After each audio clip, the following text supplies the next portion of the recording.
Alteración en la evacuación, sí, diarrea, cumple. Cambios en la frecuencia de evaluación, también lo cumple. Cambios en la apariencia o forma de las heces, también lo cumple. Por eso, lo primero cuando uno lee el caso y un especialista lo lee, es un síndrome irritable. La manda el especialista. Y por eso, porque cumplía todo. Y parte del caso es darnos cuenta que al final no fue así, lo vamos a ver al final. Pero miren qué interesante cómo pueden tener pacientes que cumplan todo y cuando te das cuenta que no es, cuando no mejora. La conducta estuvo correcta, era una posibilidad alta de un intestino irritable, pero no hubo respuesta. Entonces, ¿ahí qué haces? Tienes que cambiar, ¿no? Entonces, vamos a ver qué pasó. Sin respuesta. Fue evaluado por un investigador y solicitó varios dosajes de otras cosas: hierro, calcio, vitamina D, inmunoglobulinas, todas normales. Ante el fracaso de las medidas terapéuticas para tratar el síndrome intestino irritable, se optó por incluir una investigación para haplotipos. ¿Okay? Estos son para descartar enfermedades inmunes. No se mareen con los nombres, no se preocupen. El tema es que acá fueron a buscar algo inmune. ¿Qué significa que sea una enfermedad inmune? Cuando ustedes lean de cualquier cosa y te digan, estoy descartando una enfermedad inmune, ¿qué significa? Toda enfermedad inmune, el mismo cuerpo la produce. Eso lo vamos a ver cuando hagamos inmunología al final del semestre. Enfermedad inmune, yo mismo, entre comillas, me la estoy produciendo. O sea, estoy generando propios anticuerpos, propio daño, y esa enfermedad se está perpetuando. Entonces, eso es una enfermedad inmune. Ejemplos: lupus, enfermedades digestivas bastantes, ¿no? Inmunológicas. Muy bien, inmunodeficiencias, etc. Entonces, suscitó la necesidad de evaluar posibles cambios en la mucosa duodenal, motivo por el cual se tomaron 4 biopsias. Ya se pusieron agresivos, frente, 4 biopsias. ¿Ok? En la segunda porción del duodeno se utilizó este programa que ustedes lo dominan, que es histología, y se hizo tinción para CD3. CD3 es una célula de la parte inflamatoria que se mide para buscar también problemas inmunes, pero salió negativo. Y vino esto de acá. Se llevaron a cabo pruebas de intolerancia a carbohidratos, lactosa, fructosa y sorbitol, para descartar una mala absorción de ácidos biliares. Y aquí viene el segundo punto importante. ¿Qué tiene que ver la prueba de tolerancia a carbohidratos con las sales biliares? Eso debes saberlo porque el seminario de hoy es eso. ¿Quiénes van al seminario de hoy? ¿Quiénes son? No, nada. Ya. Ahora lo vamos a pasar en la noche. Pero recuerden que las sales biliares tienen una composición importante que tiene una función de emulsificar. Pero eso no es con los carbohidratos, eso es con los lípidos. ¿De acuerdo? Sin embargo, la presencia de carbohidratos también estimula la producción y eso te puede dar a entender si toleras bien o no los carbohidratos. Entonces, por eso se hizo una tolerancia de lactosa, fructosa y sorbitol. Las exploraciones fueron reiteradamente negativas. Se hizo de nuevo el problema de la inmunidad, ¿no? Y se propuso una dieta de supresión de gluten para buscar enfermedad celíaca, ¿no? Que tampoco era. Ni nada, no buscamos nada. No pasa nada. Y luego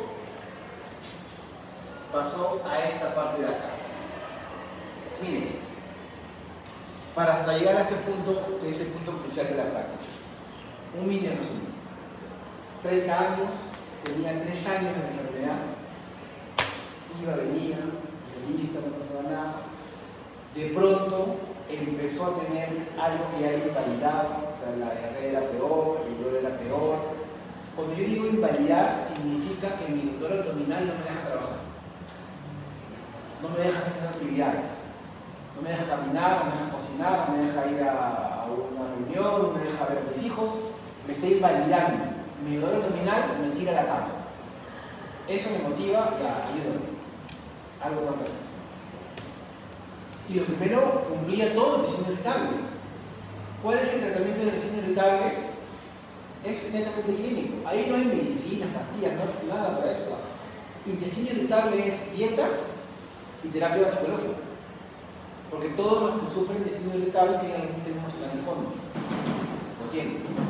Entonces, pues su gran mayoría. Entonces, es dietas que evite que irrite el intestino y terapia conductual cognitiva. Que la llevó, pero no funcionó. Y ahí pareciera como que si los investigadores atendieron se quedaran sin piso, porque empezaron a buscar de todo. Empezaron a buscar inmunidad, celíaco, CD3, nada, biopsia, miren, invasiva, meto virtud, y de pronto dijeron ya, llegamos acá. Realización del test de lactulosa, que mostró una elevación del hidrógeno expirado a 20 ppm. ¿ppm qué cosa es? Ya lo han visto, ¿no les enseñan ppm? ppm es partes por millón. Gracias a la nomenclatura. Lo van a ver mucho en la carrera. ppm es partes por millón. Más de 20 partes por millón a partir de los 50 minutos, evidenciando la presencia de sobrecrecimiento bacteriano. Y aquí nos vamos a detener algunos minutos porque esto es importantísimo en la práctica de hoy. Ustedes hicieron, vamos a empezar por cero, desde un inicio. La semana pasada hicimos un laboratorio que hicimos en el laboratorio de la práctica de los carbohidratos, ¿se acuerdan? De la amilasa salival y de la pancreática. Y cómo demostramos que tanto la saliva como las enzimas pancreáticas degradan el carbohidrato, ¿se acuerdan? Cambió el color, demostrando que se degrada, se rompe. Ok. Los carbohidratos de manera natural, a la hora de degradar, no tienen por qué eliminar hidrógeno. Si yo tomo la lactulosa, que es un carbohidrato de base, tiene una base de azúcar, ¿de acuerdo? Yo debería digerirlo. ¿Qué cosa significa el test de hidrógeno expirado? Significa que el paciente sopla una máquina y el aire exhalado, la máquina te mide qué cantidad de hidrógeno tienes en ese aire expirado. Ese se llama test de hidrógeno. En condiciones normales, la liberación y la ruptura de carbohidratos no te debería dar hidrógeno. No. ¿Por qué? Porque no es parte de la química. Si ustedes revisan la fisiología de cómo se hacen los carbohidratos y se degradan, no es que al final terminen eliminando hidrógeno. No sucede eso. Por lo tanto, el test de hidrógeno normal debería ser negativo. No debería encontrarse, o en todo caso, poquito nada más. Y entonces, ¿por qué está positivo? Por las bacterias. Las bacterias sí producen hidrógeno. ¿Qué es lo que sucede? El carbohidrato entra a la bolsa intestinal y empieza su recorrido. Normalmente va pasando por el intestino y va a ir a la segunda, tercera porción y va avanzando. Ahí empieza a degradarse, en adelante, la segunda en adelante empieza a degradarse, luego absorberse, y ahí se supone que no se va a captar el hidrógeno porque está muy lejos de la boca, ya avanzó mucho. Cuando tienes un sobrecrecimiento bacteriano, significa que ustedes ya han visto el seminario de la microbiota, ya lo vieron, y también han revisado lo que hicieron microbiotas, se acordarán, cuál era el desequilibrio de las bacterias y qué sucedía cuando había la disbiosis, ¿no? ¿Sí? ¿Se acuerdan? Ya. Hicieron microbiota. ¿Qué es la microbiota? Las microbiotas son bacterias, ¿se acuerdan? Tejido vivo. Eran bacterias que estaban en un equilibrio intestinal. No molestaban. Eran bacterias que inclusive ayudaban a la digestión, ayudaban a la defensa. Son bacterias que son patas con nosotros, son nuestras bacterias, las propias, las tenemos para algo, y están muy bien, porque nos ayudan, nos defienden. No toda bacteria es mala. Esas son las buenas, las tenemos dentro, no hay problema, pero hasta cierto límite, en equilibrio. Cuando uno lee o cuando uno habla de sobrecrecimiento bacteriano, significa que tu microbiota ya cambió. Esa cantidad de bacterias que tenías en equilibrio ya no son las mismas, ahora son miles de miles más. ¿Y qué significa? Que ya ese equilibrio intestinal se perdió. Y la bacteria, si algo le gusta a la bacteria, es el azúcar. Le encanta, le fascina la lengua. La bacteria va al azúcar, al carbohidrato. Y la bacteria, al degradar el carbohidrato, sí genera cantidades grandes de hidrógeno. Entonces, si yo tengo un test de hidrógeno positivo, es decir, estoy eliminando hidrógeno por la boca, significa que tengo una cantidad excesiva de bacterias que, estimuladas por la lactulosa, estimuladas por el azúcar que ha entrado a mi intestino, lo persiguen, se lo comen y al comérselo, al degradarlo, botan hidrógeno. Si no hubieran esas bacterias, si no hubiera un sobrecrecimiento, no tendría por qué botar hidrógeno porque nada lo va a producir, ¿se entiende? Entonces, de manera indirecta, el que tú produzcas hidrógeno significa que tienes bacterias en exceso. Significa que tu microbiota está alterada. ¿Tiene que ver con un tema emocional? Por supuesto que sí, solo que nadie lo piensa al inicio. Es raro. ¿Por qué? Porque la microbiota intestinal, ¿de qué depende? A ver, ¿quién es un microbiota intestinal? ¿Qué lo formaba? ¿De qué depende? Ha sido la semana pasada, ha sido hace un año. ¿De qué depende?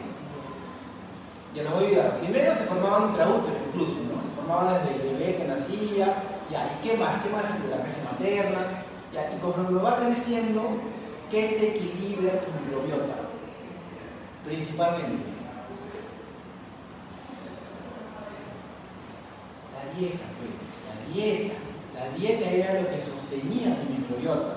Ustedes pusieron su lámina que decía, si comías mucha carne, si comías mucha grasa, ¿no? Pusieron ahí su diapositiva. Entonces, ¿te altera la microbiota? Sí, temporalmente. Pero si eres un consumidor diario de carne y un no consumidor de vegetales, a la larga, con los meses o años, tu microbiota se va a alterar, de todas maneras. Entonces, sí tiene que ver con un tema emocional, porque normalmente las personas que tienen o tenemos alteraciones emocionales no se alimentan bien. Y al finalmente tu microbiota cambia. Este paciente, su microbiota ya cambió y hubo un sobrecrecimiento bacteriano. Y por eso fue tratada con ¿qué? Con un tratamiento de rifaximina. ¿Qué es rifaximina? Es un antibiótico. ¿Para qué? Para matar bacterias. Para matar la sobreproducción de bacterias. 400 miligramos y oral cada 8 horas 2 semanas.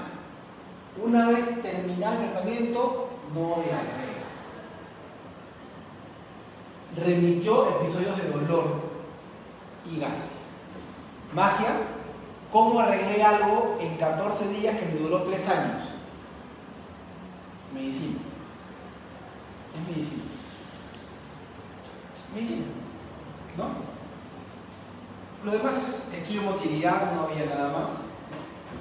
Entonces, este es un caso finalmente del que se llama, a veces le dicen SOBI, o le dicen, SOBI le dicen porque es sobrecrecimiento bacteriano intestinal, ¿no? Así uno le dicen SOBI, ¿no? sus siglas y tal. Pero generalmente es eso, es un caso de alteración del microbiota por sobrecrecimiento bacteriano. Es un caso que te hace repasar varias cosas. Primero, ¿qué es medicina irritable? Segundo, ¿cuáles son los criterios? Tercero, ¿cuál es el mecanismo para el test de hidrógeno expirado y cuál es el mecanismo de lo que ustedes han realizado en teoría y seminario de la absorción y degradación de carbohidratos? Y cuarto, ¿cuál es la relación con la microbiota y la alteración bacteriana por sobrecrecimiento de las mismas? Eso es. Entonces, de esto, ¿qué les voy a preguntar? ¿Qué tienen que llevarse? ¿Cómo funciona el test de hidrógeno? De todas maneras, tienen que explicarlo en un par de líneas. ¿Cómo funciona? ¿Por qué? Obviamente mandan a pasarlo después. ¿Qué significa sobrecrecimiento bacteriano? qué significa alteración de la microbiota o cómo se altera la microbiota, ¿no? ¿Qué es la forma? ¿No? Todo eso. Y puede ser, si ya me pongo un poquito especial y soy de un humor interesante, ¿cómo es el mecanismo de producción de hidrógeno de la bacteria al llegar al carbohidrato? Ese es un poco más complejo. Pero si tienen curiosidad, buenísimo, es interesante. Cómo la bacteria, al comerse, entre comillas, o ir hacia en búsqueda del carbohidrato, degrada hidrógeno en ese consumo. Y ese hidrógeno que sale se expira. Y eso es. Ya está. Dije que era un seminario, una práctica cortita, porque es básicamente un caso clínico. Pero esos son los 4 objetivos, recuerden. Lo voy a repetir, porque tengan claro que no por eso. 1, que es infección irritable. 2, criterios de Roma irritable. 3, cómo funciona el test de hidrógeno con relación a las bacterias y por qué normalmente el test de hidrógeno es negativo. Y 4, microbiota intestinal, alteraciones de microbiota, o sea, cómo funciona la microbiota. Con eso estás. ¿Cuál? ¿Los qué? Los 4. Ya. Lo primero es infección irritable, ¿qué es? ¿No? ¿Qué enfermedad? ¿Cómo se diagnostica? ¿De qué se trata? Lo otro es cuáles son los criterios de Roma. Roma 4. Para los paréntesis, Roma, le dicen, ¿por qué Roma? Cuando ustedes van avanzando en medicina, se van a dar cuenta que hay varias enfermedades en el mundo que muchos expertos del mundo se juntaron para decir, esta enfermedad se diagnostica con esto. ¿Me vas a entender? Como que llaman al de Estados Unidos, al de Japón, al de Argentina, al de Perú, al de España, los junto a todos. Cada uno de esos especialistas ha visto 1000 pacientes de lo mismo, conversan todos 3-4 días y entonces ya, de lo mismo que hizo cada uno, ¿cuál es lo más común? Esto son los criterios entonces de esa enfermedad. Se llama Roma porque la primera vez que se juntaron en Roma. Y ya están en la Roma 4 porque se juntan cada cierto tiempo. Entonces Roma 1 y están en la 4. Porque van variando las enfermedades, van variando, no son las mismas. Entonces cuando ustedes vean criterios de Roma 4, porque se han juntado ya 4 veces. Y así hay varias cosas que ustedes van a ver, 1, 2, 3, ¿no? PALIC 3, por ejemplo, es una enfermedad de pediatría que ya está en el número 3, y así van a ver detalles. Bueno, y lo cuarto era la microbiota. Todo tiene que ver con microbiota. Microbiota, que es cómo se forma, cómo es la diferencia sobre el crecimiento bacteriano, cuál es la relación con la dieta, la microbiota, todo eso, ¿no? Es importante que lo hagan. Muy bien. Cortito. ¿Bien? ¿Preguntas? Ya, la semana que viene son sus exámenes, ¿no? Ya. Siempre, como hemos hablado, en la semana de exámenes tenemos la posibilidad de hacer cosas virtuales, no hay problema. Si quieren hacer un repaso digestivo, me avisan. Lo hacemos en una de la semana previa al examen. Nos juntamos por Meet y hacemos un repaso así express. Tú lo coordinas. ¿Ya? No, el test de hidrógeno, el nombre es test. Claro, el nombre es test de lactulosa, o test de sorbitol, o test de carbohidratos, pues test de azúcar, puede ser cualquiera. También se llama test de hidrógeno, sí, porque es lo que busca, ¿no? O sea, no deben hacer sinónimos, porque la lactulosa en este caso es lo que hemos utilizado, y pueden utilizar otro tipo de carbohidratos, pero el final es el mismo, que es el utilizar el carbohidrato para estimular la bacteria que me bote hidrógeno y yo lo mido. Ese es el objetivo. Claro, lo que te va a medir el sobre